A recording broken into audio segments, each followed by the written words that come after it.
ప్రభుత్వమా? మేము విదేశీ కంపెనీలతో మాట్లాడి పీపీపీ ప్రైవేట్ పబ్లిక్ పార్ట్నర్షిప్ రూపంలో ₹1 తెలంగాణ ప్రజల మీద ఖర్చు భారం కాకుండా మూసి ప్రక్షాళన చేయాలనుకుంటున్నాం. కమిషన్ల కోసం కాదు. ఎవరు చెప్పిండ్రా నీ అయ్యా కమిషన్ అని?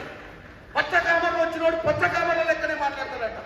లక్షల కోట్లు అప్పు చేసి దండుకోవడమైన మీకు ఎక్కడ కాంగ్రెస్ పార్టీ దండుకుంటుందా అని ఎదుగుతురా? ఇక్కడ దండుకోనికి ఏం మిగిలిందన్నారా నాయన? మీరు చేసిన అప్పులు ఊడుకోనికనే మాకు ఇంకా 10 ఏళ్ళు పడుతుంది. మీరు చేసిన కర్మల కోసం, మీరు చేసిన దరిద్ర పాలనను తుడిచిపెట్టడానికి ఇటుకు వచ్చి ప్రభుత్వంలో మేము పనిచేస్తున్నట్టుంది. ఇక్కడ ఉన్న ఎమ్మెల్యేలు రోజు రాత్రి పగలు తిరుగుతున్నారు. ఇలా అడగండి.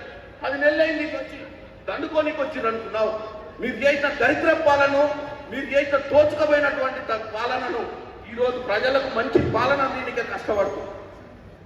మీరు 10 ఏళ్ళలో ఒక్కరోజు సెక్రటేరియట్కి